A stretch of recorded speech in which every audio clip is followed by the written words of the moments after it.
And where? In action. Yo, you are slipping, man. Where's the intro? No, so here's the thing. We're gonna like, so when it posts tomorrow online, we'll have the intro. Do you want to hear the intro that bad? No, it just looks more professional. It'll be. We're professional. We're good. We're good. All right, hold on. I got you right now. Yeah, man. I hope this is the right one because I don't remember. Come on, man. No, you. I told you. No. Hey, but We off the record. Anthony Adebayo. We off the record. Scotty B. We off the record. And the most accurate sports coverage. We off the record. Scotty B's Fantasy 5. We off the record. You can reach us at the Off the Record Show at gmail.com.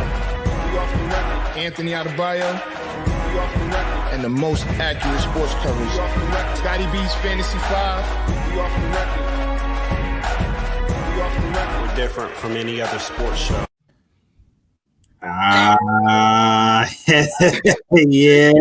You crazy, man. What's good, man? What's going on, man? Nothing, man. It's just real in the field, man. Just real in the field.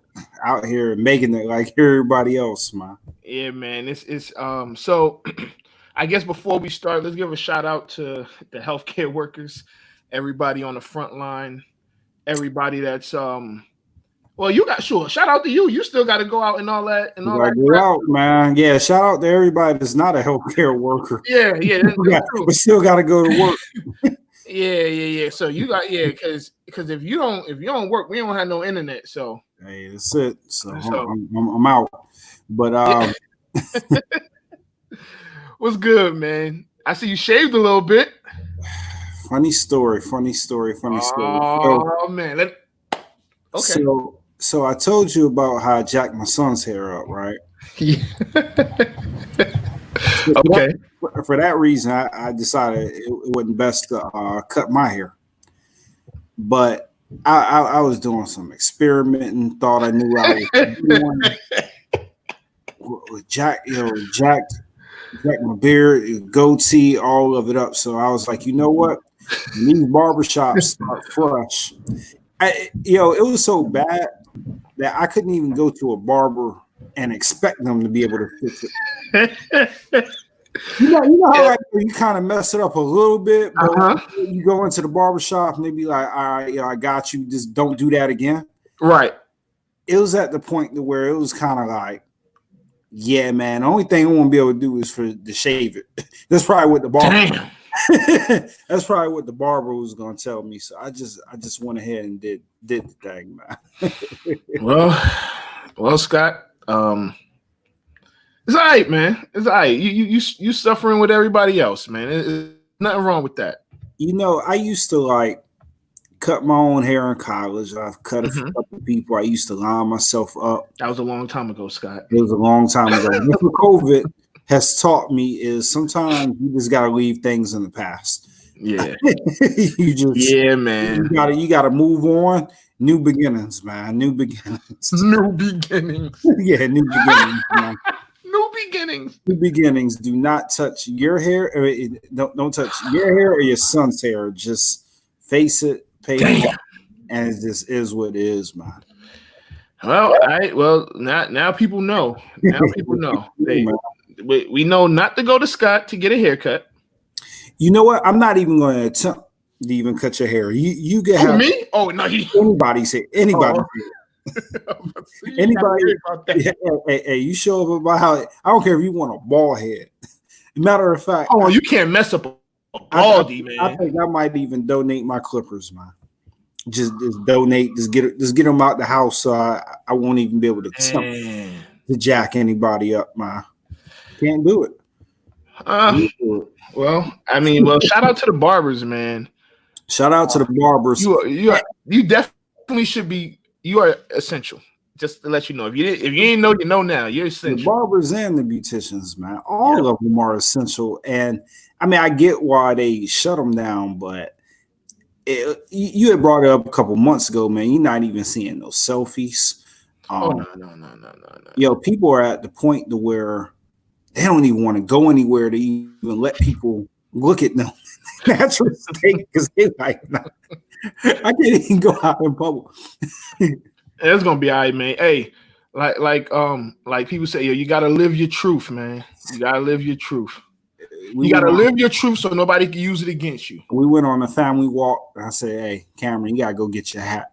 You can't let nobody see you. Yo, you gotta post a picture of Cam, man. I'm not. Oh, well, send me the picture. I won't post it, but all right, man. So 7 and 8, episode 7 and 8 of The Last Dance. The last Sunday, and this coming Sunday is it, and then it's back to baseball season. Episode 7 and 8 did not disappoint. No. I thought they were good. Watching this, I don't know if you've taken this away. Like, Michael Jordan has always been kind of superhero-ish. Mm-hmm. Jordan could never do anything wrong. Everything he did was the greatest thing. Right. But watching this documentary, it makes him more human.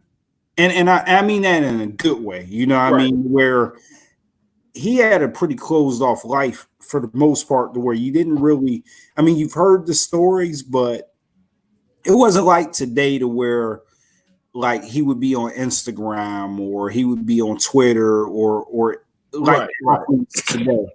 But just hearing a lot of the backstories, it's like, man, that man was just human. He was just living life. So I've gained a lot of respect for him in that aspect.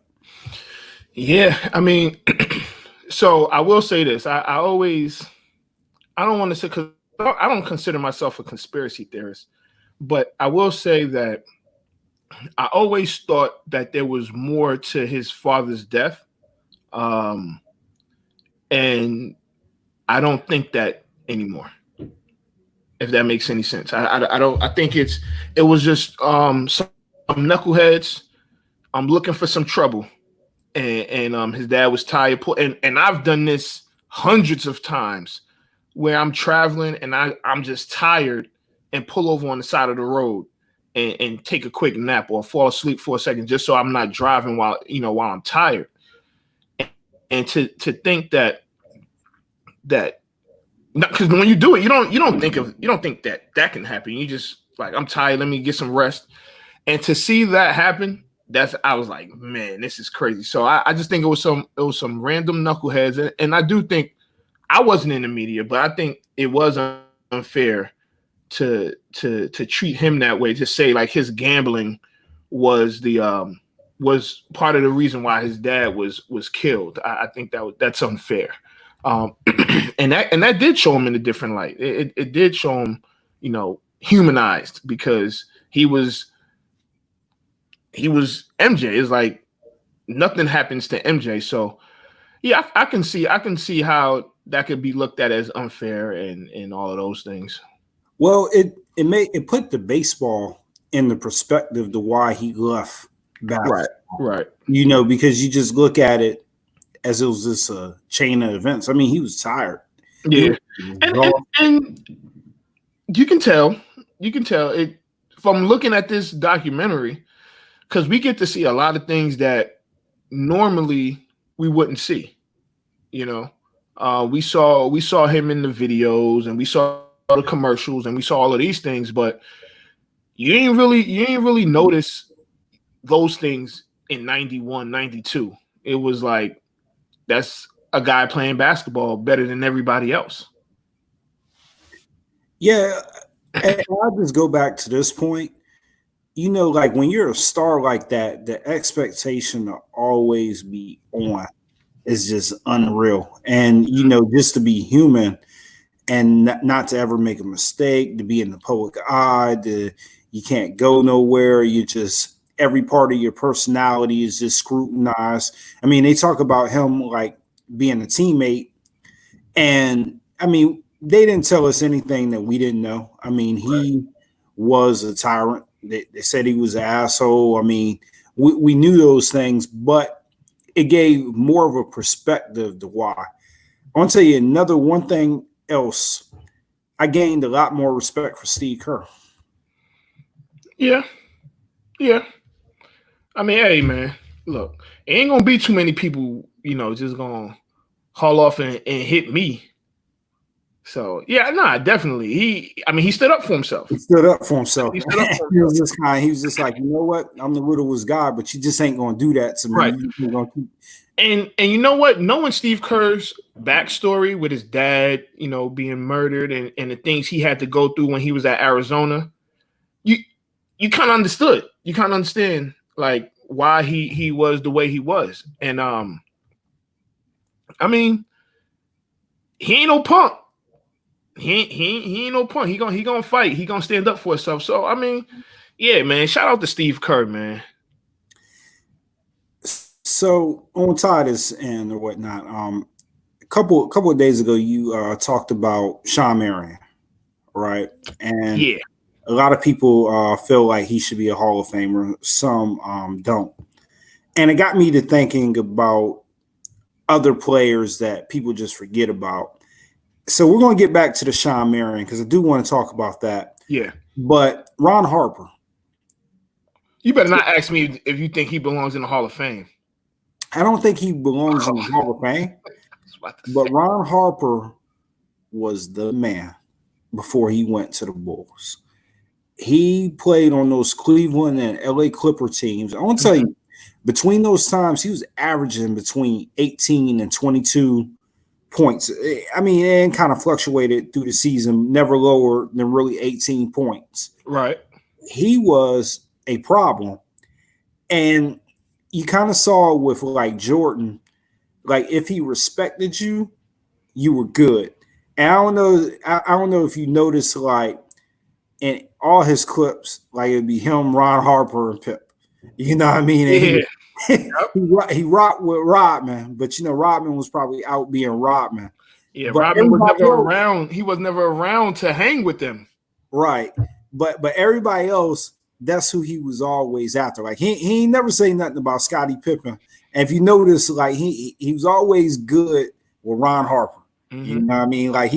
Like truth be told, looking at the videos, it looks like Ron Harper was his main homeboy on the team. Like that was the dude and I think he gained that respect from Ron Harper. I mean, he could play back in the day, man. He just was on really bad teams. And I think Ron Harper was on the Cleveland team when Jordan hit the shot, right? Yeah, he was on the court because he should be the one defending him. Yeah. So poor man's Jordan, man. Huh? He was the poor man's Jordan. That's what his nickname was before he got to the Bulls. He was the poor man's Jordan. And I mean, I think a lot of people, why he won't get into the Hall of Fame is if you look at his career averages, he averages like 13 points. And when he got to the Bulls, like his numbers dropped to like 6 points. And then in later years when he was playing with the Lakers, he really wasn't averaging a lot of points. But when he was the focal point, and we give a lot of credit to guys like Chris Bosh or others that have had to sacrifice aspects of their game to win rings. But I don't think we give Ron Harper enough credit for being there with the Bulls. The other thing, too, that I was kind of wrong on is I was a little critical of Jerry Krause and his GM skills. And those Bulls teams were loaded on the low because he was able to find like players like Ron Harper, Steve Kerr, Tony Kukoc, all those players that really fit really well around Jordan. Right. And so I think the worst part about Krause is that he's not here to defend himself, but he had a bad rap. He had a bad rap, while he was alive, while he was running the Bulls teams. He just, and even so now, it was like he was kind of I don't necessarily want to call him a jerk, but he wasn't the person that they want to be around. And I do think that he's getting much of the blame, but Reinsdorf should get some of that blame. Absolutely. Because he was the owner. So So the whole Scottie Pippen thing, and I know this is like our third straight week talking about him, his pay, but Reinsdorf could have gave him a better deal than that. You know, it was even if the players weren't getting paid what they get paid now, that was just unfair, I guess you can say. And right, great GM, but a horrible person. That like Kev said, and he did, you know, he pretty much throughout the whole 90s, he pretty much did everything except for draft Jordan. That's probably the only thing he didn't do. And so you got to give him his props as a GM. I mean, he definitely deserves his props as a GM. I believe he made the Hall of Fame, right? I want to say he's in a basketball Hall of Fame. And he should be. He should be. He put those teams together, and he should be. So Jerry Krause is the classic example of when you're at work, it doesn't matter what anybody thinks about you other than your boss. Right, right. Everybody hated. Well, we won't say hate, but they disliked. But he was good with the owner. So right. The owner was like, you know what?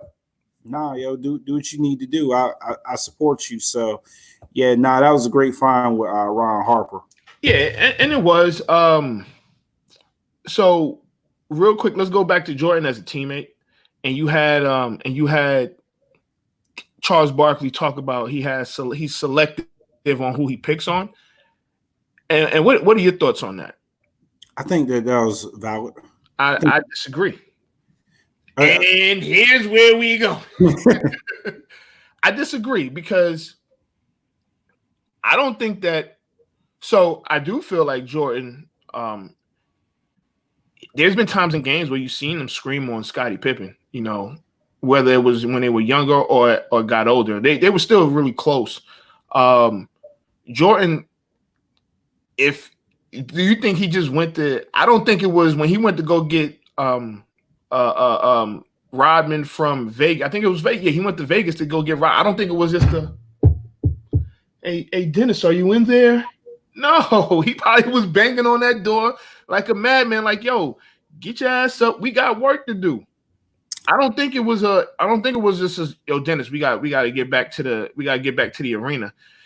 They may not have expounded on that, but from what we saw, I mean, he was busting his ass and he was the first doing the sprints. He was first.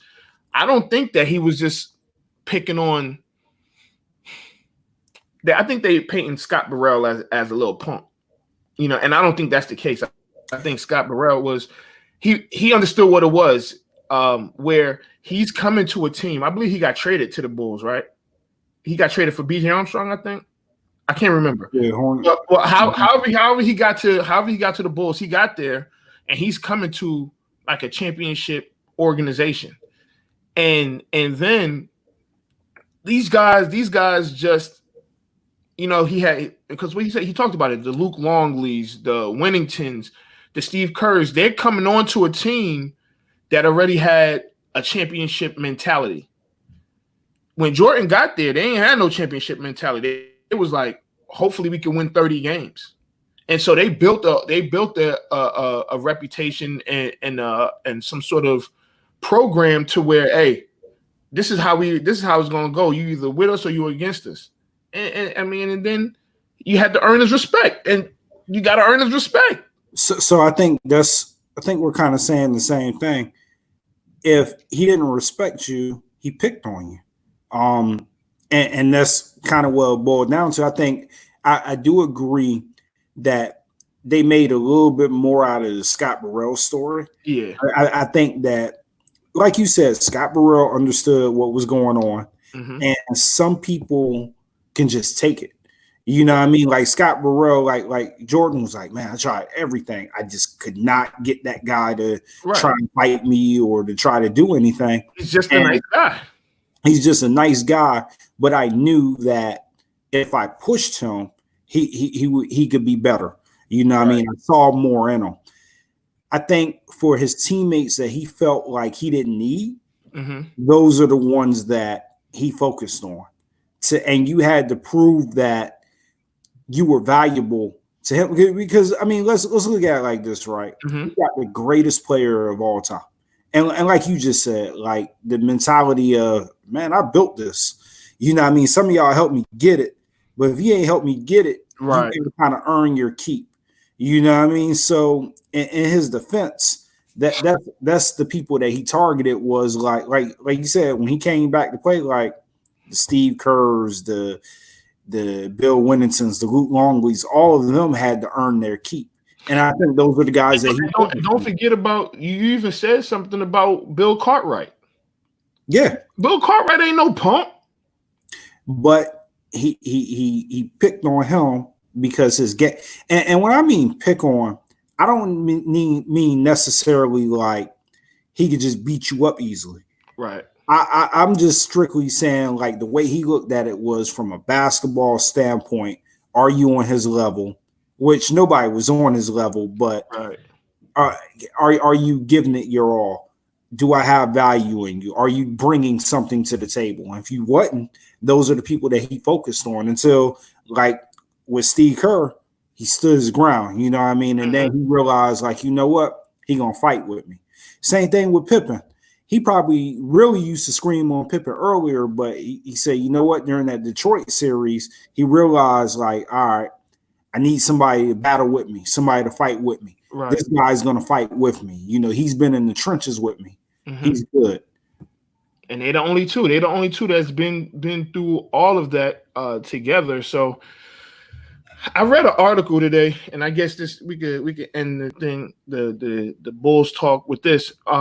So I read an article today saying that Pippen he's not really feeling the way he's portrayed on The Last Dance. And my thoughts are, it does seem kind of funny. Like at least the last 2 weeks, you look at the media and they've really taken shots at Pippen. I mean, I do remember the situation with Kukoc where he didn't come off the bench, and we'll get to that.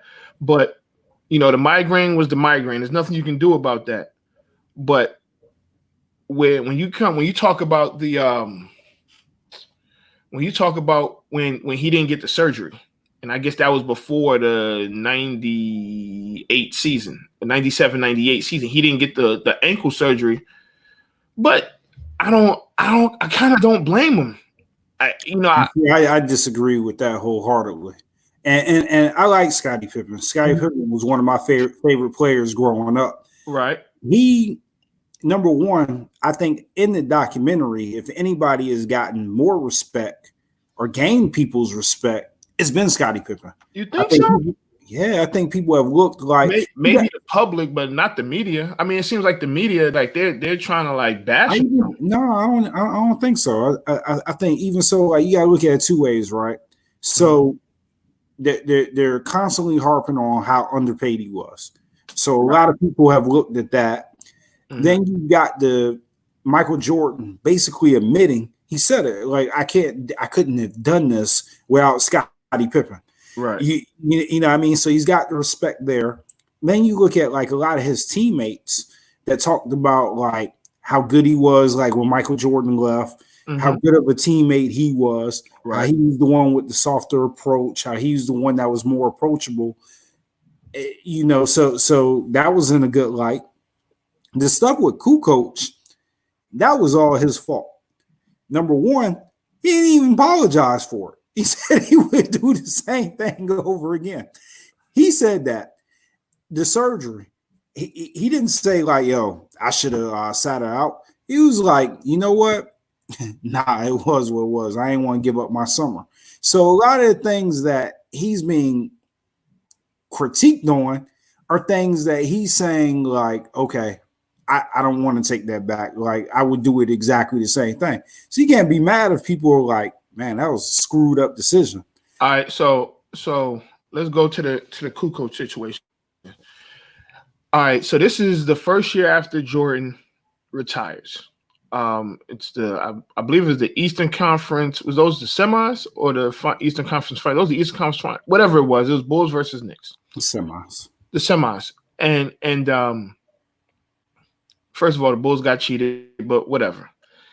That situation with Kukoc, yes, Kukoc hit some game winners that year, but my thing was he felt disrespected, and you can't tell somebody how to feel in certain situations. So he's been in Jordan's shadow. He's been in Jordan's shadow for, I guess, the previous 8 or so years, maybe even longer. And so now he's saying, well, here's my chance to take it to the next level. Here's my moment. Here's my Jordan moment. Here's my Cleveland moment when Jordan was in Cleveland, and he felt like I'm the best player on this team. I didn't want to be the decoy. This is my chance to make my mark and prove I am that guy. And you can't get mad at him. So he was upset that he wasn't taking the last shot, as he should be. He should be upset that he's not taking that shot, because would Phil Jackson do that to Jordan? So no, he wouldn't. I disagree with you. You always disagree with me, but I mean, he wouldn't do that to Jordan. And yes, Pippen's not Jordan, but Pippen was probably, if he wasn't the best player in the league that year, he was probably number 2 or number 3. It doesn't matter. So I looked at it as it was an extremely selfish act. I get everything that you said, but at the end of the day, like, you still got to suit up and go on the court. You know what I mean? Like, for him to be like, you know what, I'm not taking the last shot, and to sit down, it just like in the series, he quit on his team. And he put himself before the team. You know what I mean? And the mad part that he's not taking the shot, everybody gets that. And you're right, he should have been mad. But as a captain, as a leader of that team, you still got to show up. And the other thing is, he hit the shot. Yeah, that made it worse.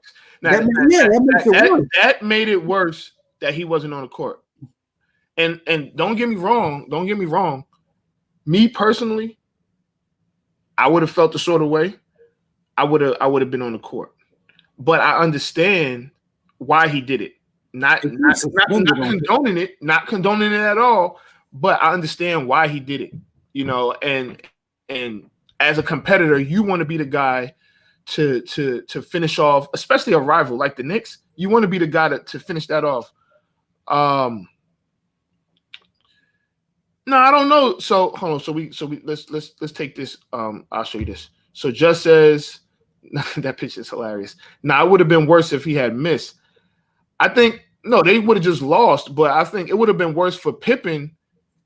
No, it was worse that it made him look even worse that he didn't come on the court. He wasn't on the court, and Kukoc made that shot. It's almost like, oh, you didn't want to take the shot. I mean, you didn't want to come on the court. We didn't need you anyway. No one on the Bulls would have said that, and we all know that wasn't true. But it just looks bad, And I think that's one of the things that they said will haunt Pippen. That's one of the few mishaps he has. And yes, he said he would do it again. But from what I said earlier, it's probably why he would do it again, because he felt like he should be the one to take that shot. But at the end of the day, he still got into the Hall of Fame. Yeah, I mean, people remember that. I mean, I remembered it. I'm sure you remembered it. But, I mean, people forget. I mean, people have done a lot worse things since then. It was just that lapse of judgment. Like I said, I think he should have went on. I think his teammates got it right to be on him for not stepping foot. But here's the thing, too. He didn't come out and say, you know what? I was wrong in that situation. I should have handled it different. He said, yeah, I still do the same thing. So I will say this. They did say, so I think with that whole thing, he said that he wished that situation never happened, right? And I get it. But Bill Cartwright got on him. They talked about that, and he apologized to the team. And I think they moved on. And I mean, they ended up. Everybody moved on. It wasn't a big deal. Like I said, he gets kind of sensitive, man. Listen. 90% of athletes are sensitive. Everybody's not Charles Barkley or Dennis Rodman. Most athletes, no matter the sport, are sensitive. So that brings me up. So I got something I want to discuss. Did you hear what Draymond Green said about Shaq? Oh God, what did he say? He was saying that him and Steph Curry would have beat those 2000 Lakers because they would have pick and roll Shaq to death. Oh yeah, I heard that before. And no, I got a special guest here. Okay. Guess who?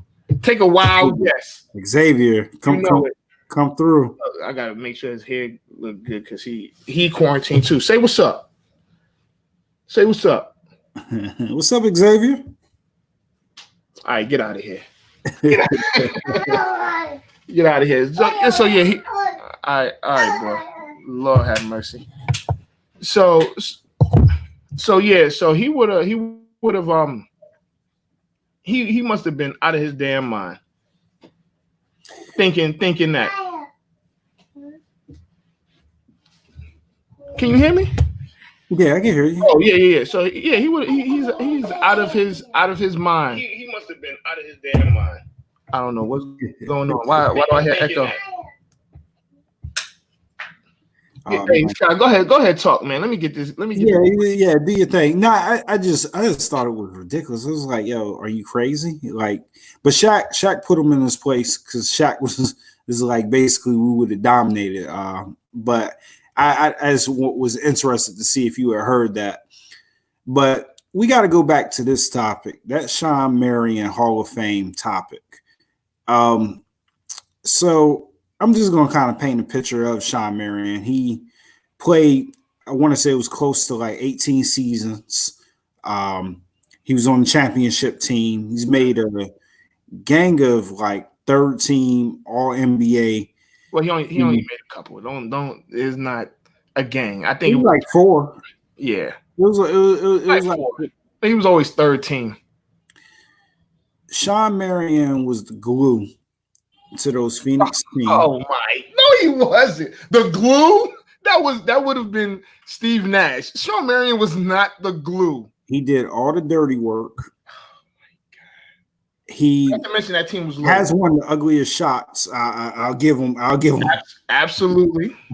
But he did a lot of the intangible work. Mm-hmm. So he feels slighted that he's not getting into the Hall of Fame. I think most people would agree that he shouldn't be in the Hall of Fame. What are your thoughts? I mean, do you think he has a case or argument? Or all right, so with Shawn Marion, I was about to say Merriman, but he was a really good player. I think he was a career 15 point per game scorer. Maybe 18, 15 and 8. He was a 15 and 8 guy. He does have one championship, but the one championship he has, he was just a role player. He wasn't a huge factor in that championship. Well, hold on. He played really good defense against LeBron. Oh my God. Listen, man. Everybody's always talking about LeBron, but y'all trying to give people credit for playing decent defense on LeBron. LeBron still averaged 30 that series, man. You just said that he didn't have a significant role. He was a role. No, I say he was a role.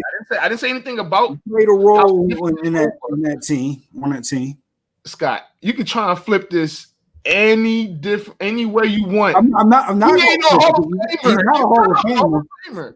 But you can't discredit the man for what he was doing. I discredit. I said he was a really good player.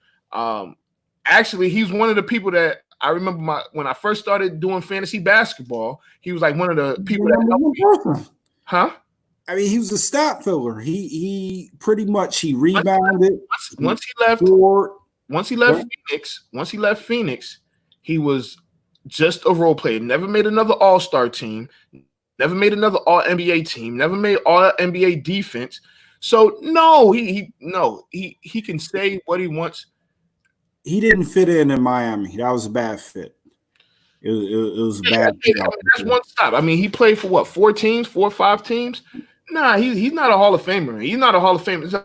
And here's the thing: I think Manu will get in before he will. And Manu averaged less points than him. Manu only averaged like 13 points for his career. Ginobili. Definitely a Hall of Famer way before Sean Marion. Well, you got to keep in mind with Ginobili, he's got a lot of international play too. So his resume, his basketball resume, is a lot better than Sean Marion. But I want to say this: if I had to choose between Ginobili and Sean Marion, I'd take Sean Marion. I'd take Sean Marion in his prime. When you'll take Sean Marion in his prime.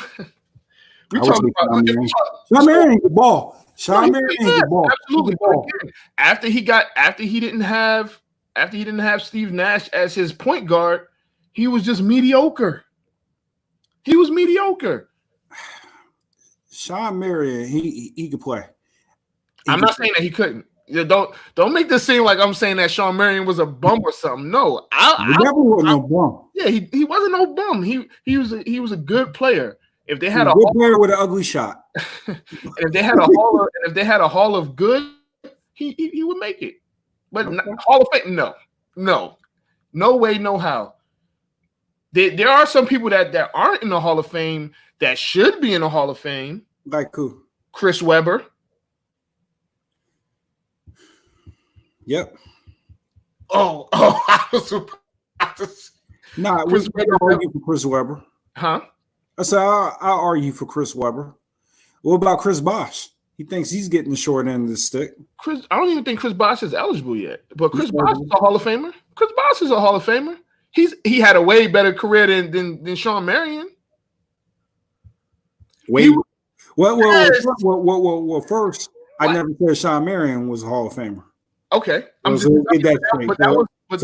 was our Bosh was Bosh.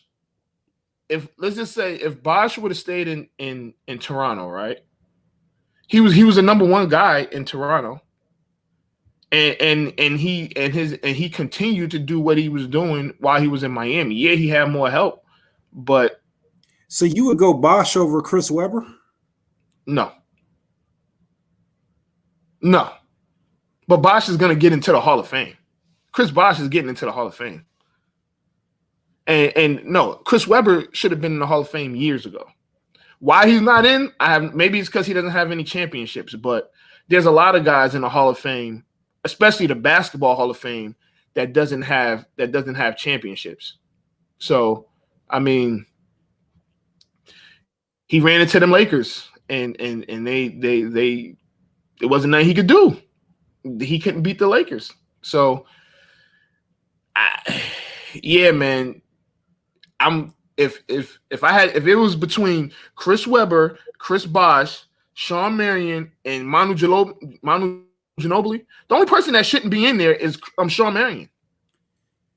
Yeah. So here's the deal. Manu Ginobili will get into the Hall of Fame before any of those guys, but Sean Marion, I think a lot of people are forgetting. Like he's one of them people that's going to be lost in basketball history. He balled. He balled. Yeah, he balled, but a lot of people will forget about him. People are already forgetting about him. He was good. He was good, but I mean, what about Amari Stoudemire? Is he a Hall of Famer? He had Hall of Fame talent. Will he get in? I don't know. Well, he was better than Sean Marion. I mean, I think he has a better shot. He has a better shot than Sean Marion. And then you got to think about it.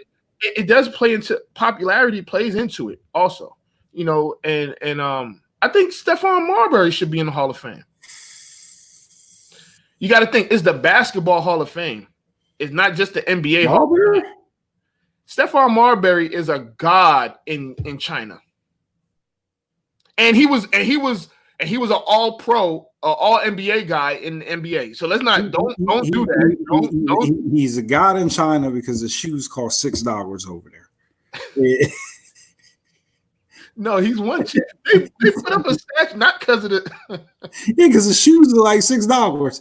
He was smart enough to go over there, and he said, "You know what? They got like 1 trillion people over here. But if I sell my shoe for $6, I'll be good." Nah, Stephon Marbury. Don't sleep on Stephon Marbury, man. I think he's still playing, so he's not even eligible anyway. So you would take Stephon Marbury in the Hall of Fame before any. I mean, Over who? So you put him in there over Sean Marion? Over who? Over Sean Marion. Fam. Yes. What's his stats look like? What's Stephon Marbury's stats look like?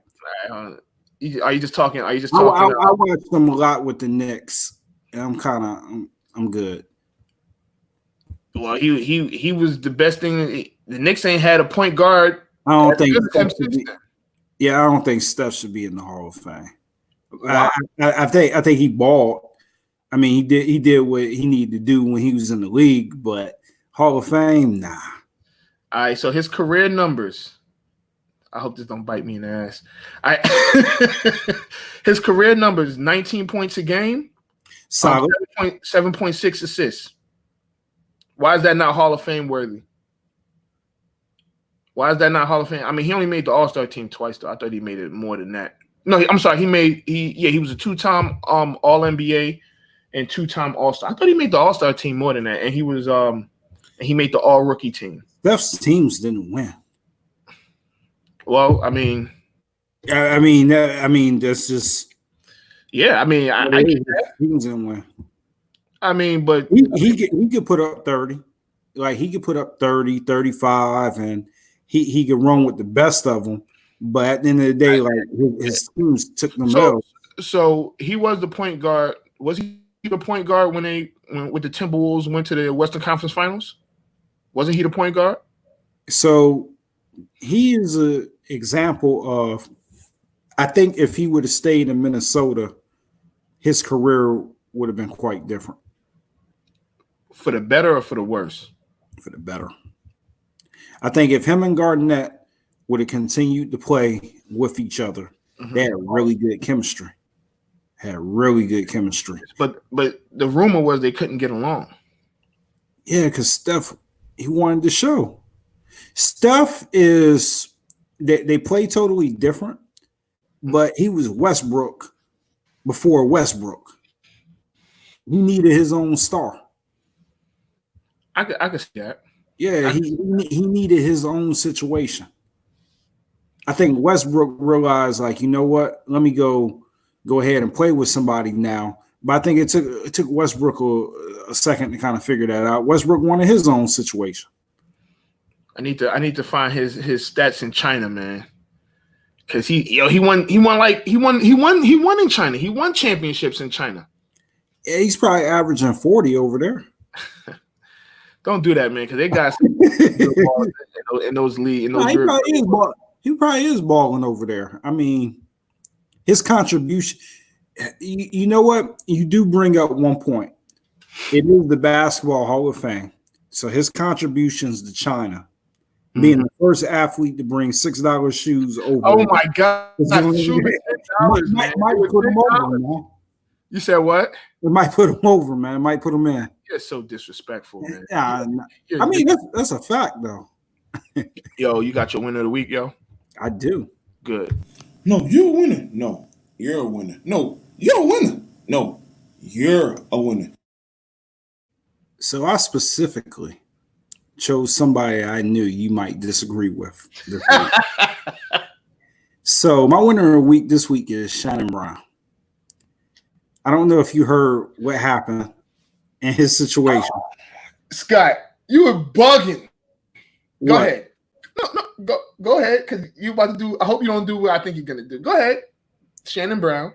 Shannon Brown, man, what's up, man? Your house was up for sale, and he pulled a gun on people talking about they was breaking in to your house and it's up for sale, and somebody in your house let them in the house,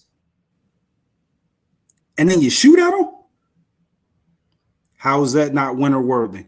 And don't you say What I've been hearing all day, oh, it's the standing ground law. Your house is up for sale, man.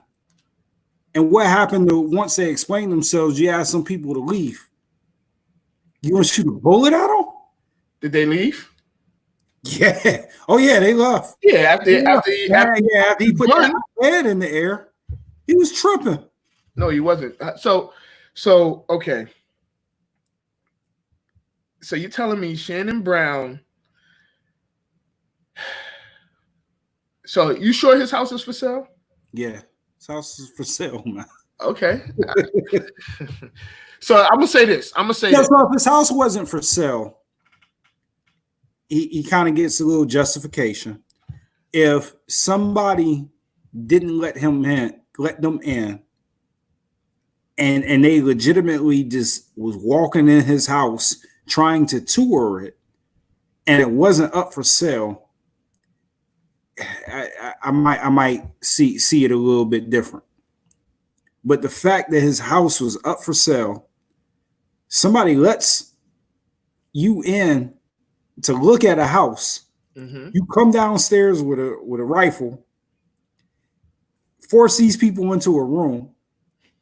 Then so who's he doesn't know who these people are. If he's in the house, first of all, there needs to be some we don't know all the facts because something's missing here. Because yes, the house can be for sale, but did they let him know? Did they let him know that they were coming? Because if they didn't let, if he doesn't know that people are coming to the house and people just pop up in the house, how is he supposed to know when just random people coming in the house? If he didn't have advance notice and people just casually walk in the house. It sounded like he was a little tight that he's got to sell the house. He was pissed. I don't know about we're in there, man. I don't know about that. It's kind of unfortunate, man, because the man's facing a felony now for that. And that's poor judgment, man. Regardless if they just popped up at your house, you're selling your house. Okay. And you would shoot at somebody in your house? They didn't come in with guns. They didn't come in with. Okay, so should he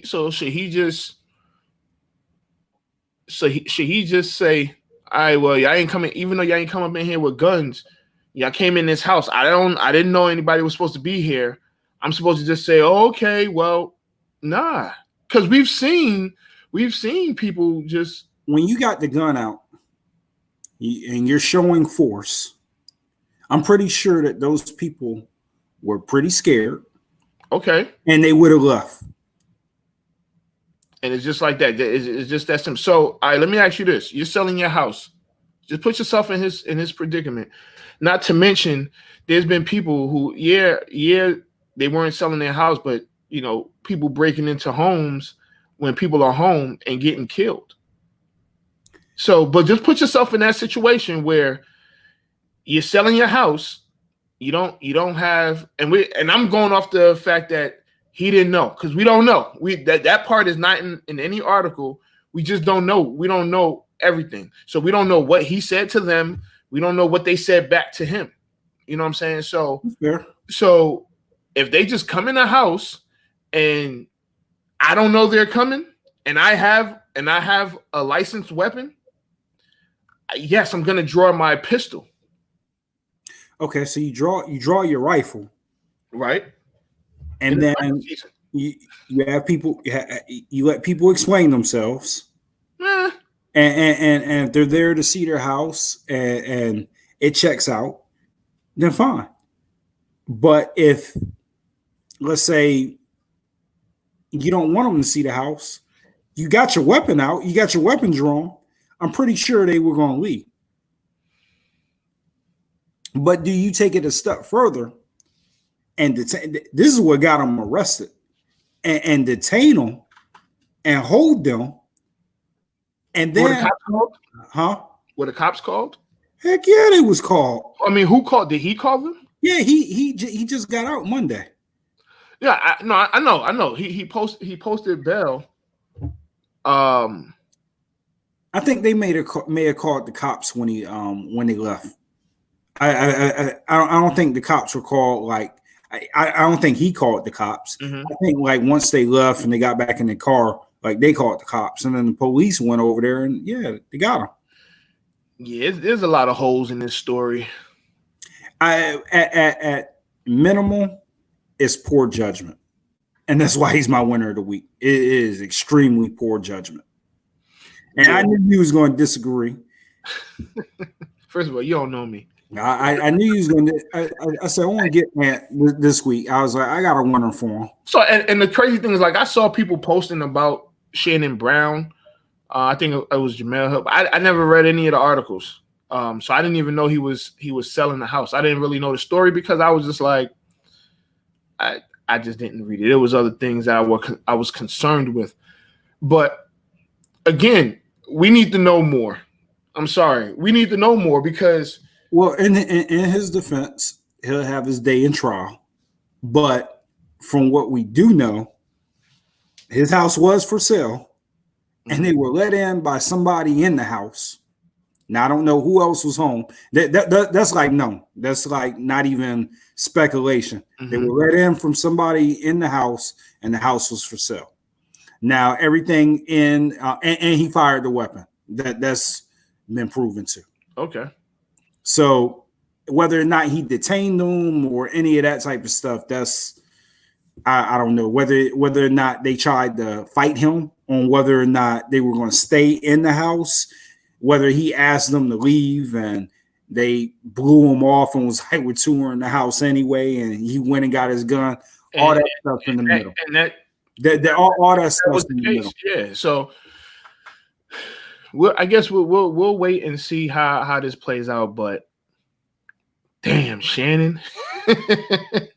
Like, I mean, yeah, I mean, rough one. Yeah. So, all right. Well, so Major League Baseball. All right. So first of all, we know Arizona and Florida have pretty much opened up their state for professional sports. Right. Arizona and Florida. Two of the places where a lot of the sports were saying, like, if we have to put everybody in one area, those are the two of the states that they definitely talked about. And Major League Baseball came up with an 82-game season to start 4th of July weekend. And NBA have had talks about restarting, or finishing up their season. My question to you is, do you think that let's stay on Major League Baseball? Do you think that they should start their season, play 82 games? Yes. Okay, why? I think they want to. I think last week we talked about whether they should. Mm-hmm. So here's where I'm at, and you kind of disagree with me a couple weeks is I don't think people are going to feel comfortable unless there's a vaccine. That is just point blank. People want something to know if they take something, is it going to prevent them from getting this? You know what I mean? You can do the social distancing thing. You can stay in the house. You can do all that stuff. But the bottom line is people want to know, if I take this, will it prevent me from getting sick or getting the virus?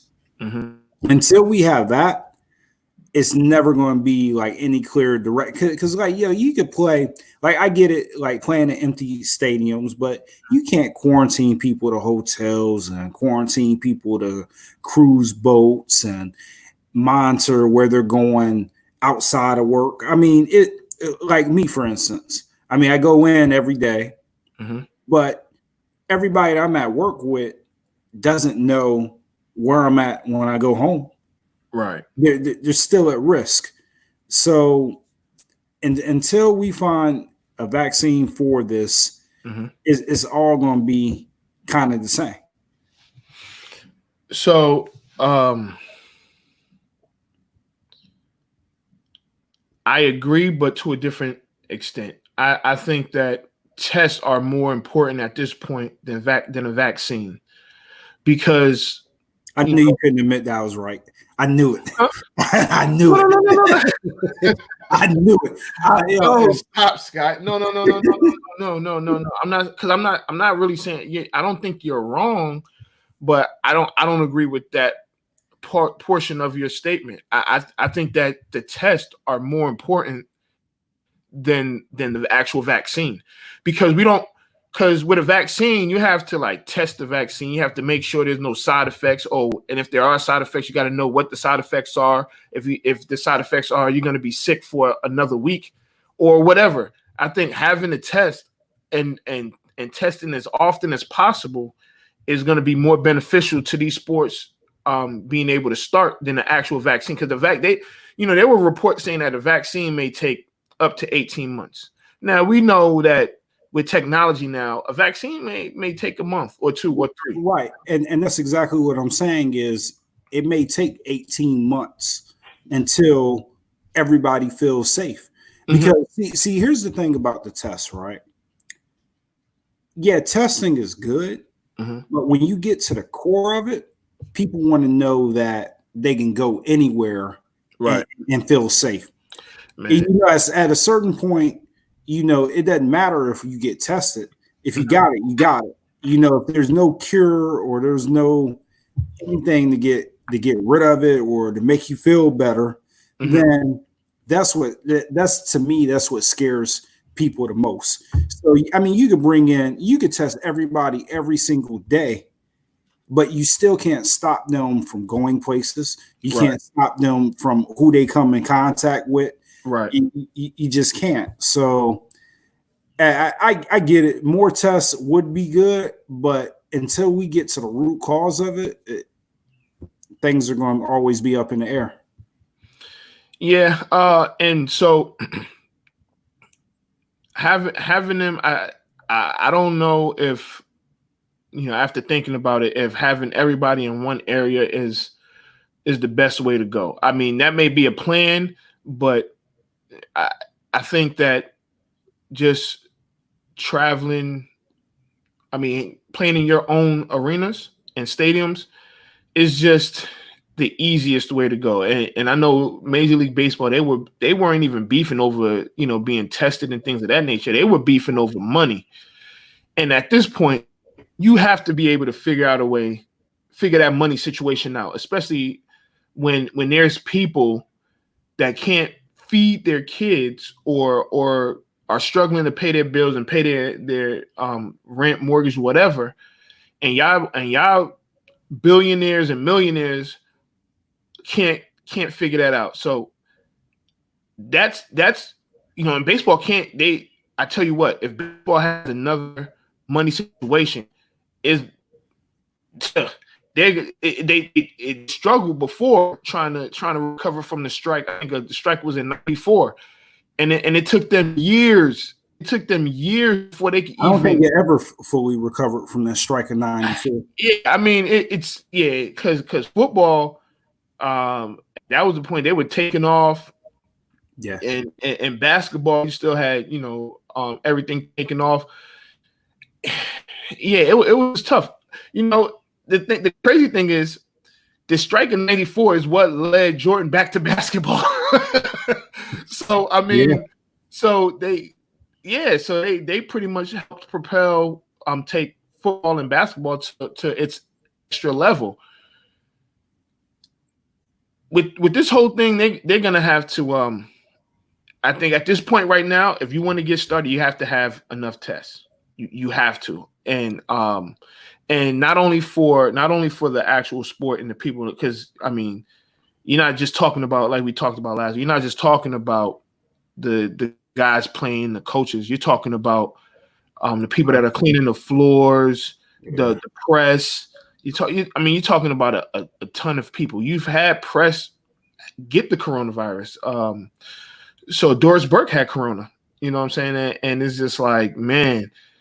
So yeah, I do think, because I want to see sports, but they have to be as safe as possible. I don't think they should rush anything.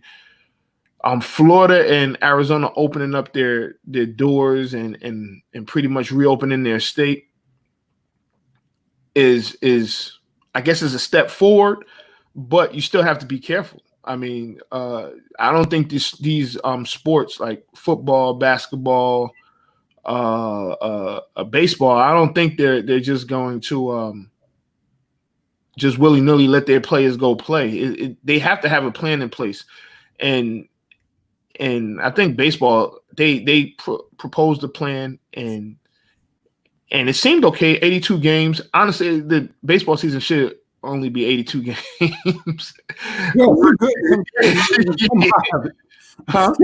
I said some good may even come out of it. Yeah, I mean, looking at shortening their season. I mean, maybe they just from the middle and do like 120 or something like that. Right. No, I agree. 162. That's a lot of games. I mean, it's a lot of games. That's why I don't play fantasy baseball. Whatever it is. Yeah. So I believe sports are going to come back. I think with UFC this past weekend, and it was good. I watched it. It was good.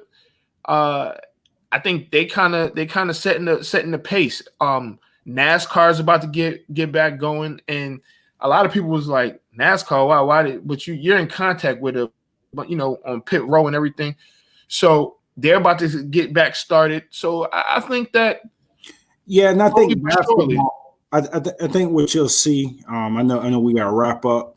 You got plenty of time. Don't worry. Nah, go ahead. Nah, but I think you'll see basketball will set the blueprint on what to do. I think Adam Silver is going to be the guy that leads the charge. And does he belong in the Hall of Fame? Huh? Does he belong in the Hall of Fame? He's working now. He's working on something. No, right now. If he was eligible today, right, with just his accomplishments from today on back, does he belong in a Hall of Fame? Are you crazy? Absolutely. It's not even a. He's definitely the best commissioner. Yeah. I mean, I don't know if he's. I wouldn't say necessarily that he was better than David Stern, but Adam Silver is the best commissioner in sports right now. Right. I agree. And I think whatever he decides for basketball, you'll see like baseball and you'll see other sports mimic. Yeah. So it's gonna be hard to. I'm not sure if we're gonna see fans in the stands this season. Nah, I think that's off the table. But for football, yeah. Let's say even in November. Yeah, I think for a while that's off the table. I think until we get a vaccination, like I keep telling you, you're not going to see any of that stuff. I don't feel comfortable. It's not about the test. Until people, that's like a very small part of it. Until people feel totally confident that they could take something and they could walk out and they could come in contact with you, and they still be good. Scott, let me ask you a question. And I'm not comparing this to the flu, but have you ever gotten a flu vaccine? Yes. Well, you had to because you was in the military. I got the flu 1 year, and every since then I've taken. And have you gotten the flu since? No. Okay. Well, I've never taken a flu vaccination, and I've probably had the flu as many times as you. Yeah, I mean, I've only had it once too. But what I'm saying is comfort level. You know what I mean? Like the test is fine and dandy, but if you still got it, you still got it. You know what I mean? You don't. Right. I get it. And I mean, we're at a point where I don't think this is going anywhere. It just needs to be controlled. At least in our area where we at, it's like coming down some. And it was never really that high where we at compared to, north of us. But so I think in this area, yeah, it'll be fine. In Maryland right now is like extremely high. And they're gonna, they have to be comfortable. But if you have more tests, you're able to see where, I guess, locate. You're not gonna locate where it is, but you'll be able to bring the cases down. And this man cannot admit that I'm right.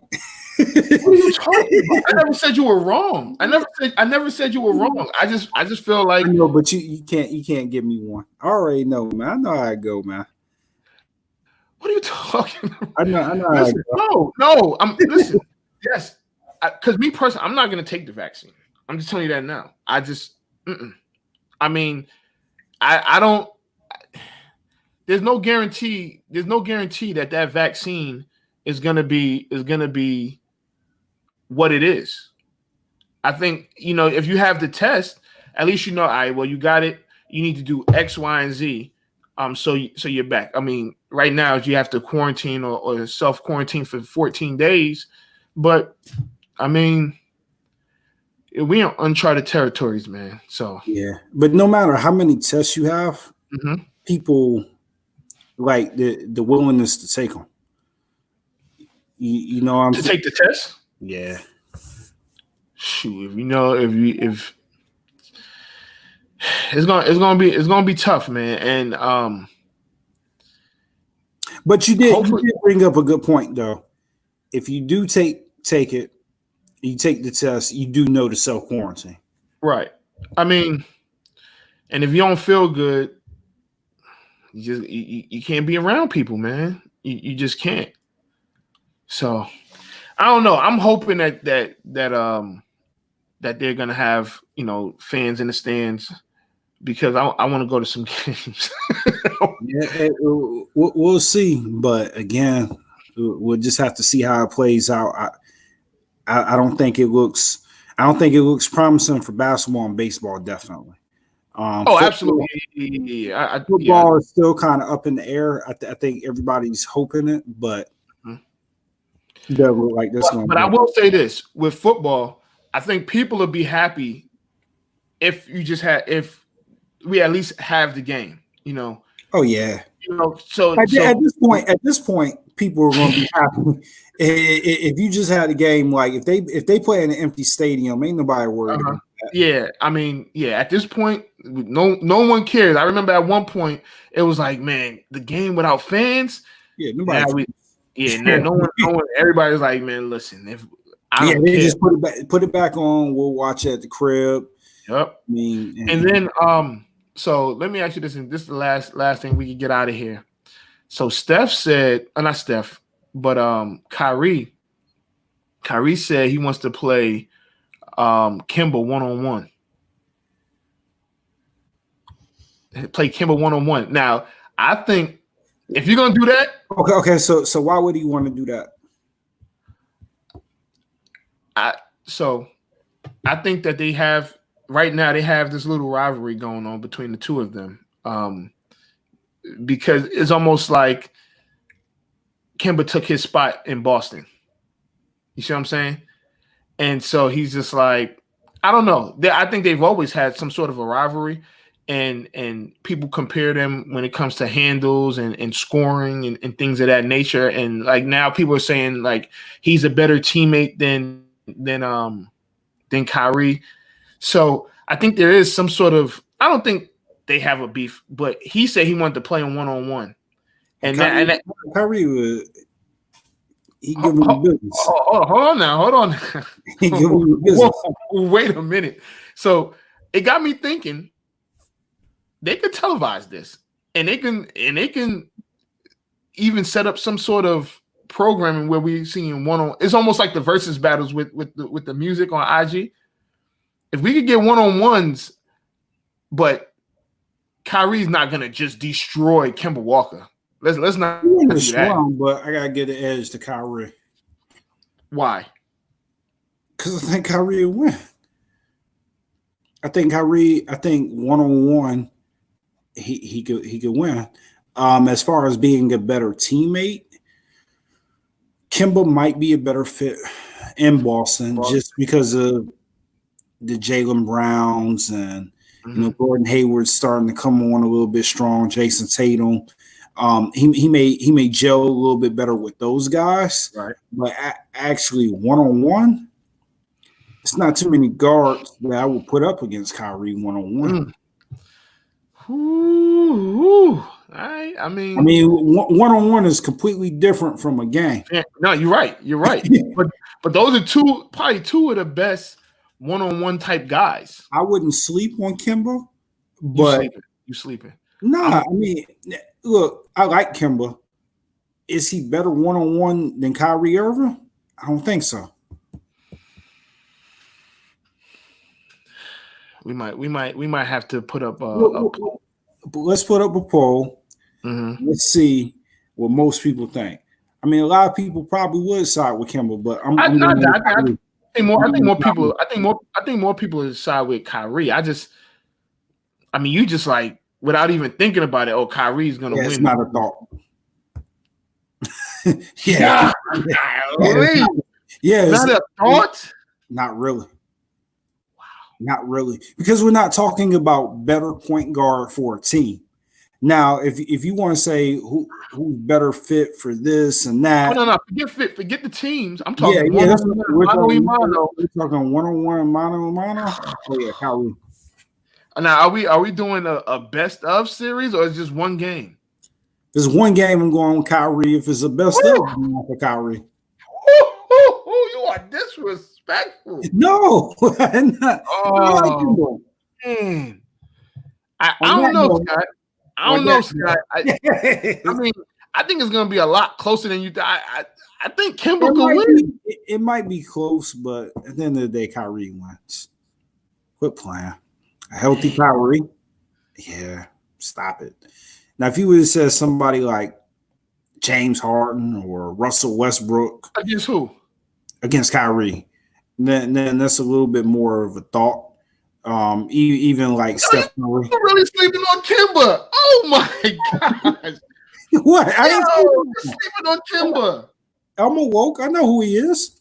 I'm awoke. I know exactly who he is. I ain't sleeping.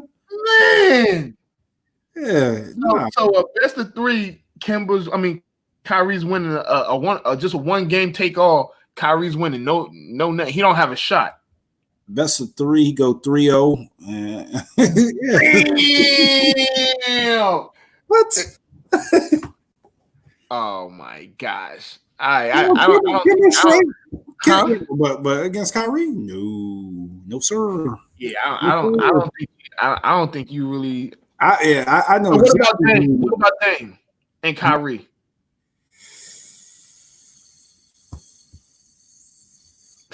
Yeah. I can't make that decision. Dame's the killer. Dame's the killer, man. And that's what I'm like, okay, then that requires a little bit more thought.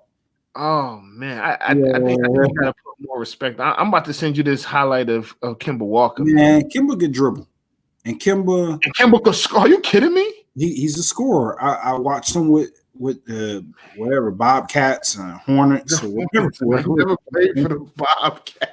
Wherever they were. He never played for the Bobcats.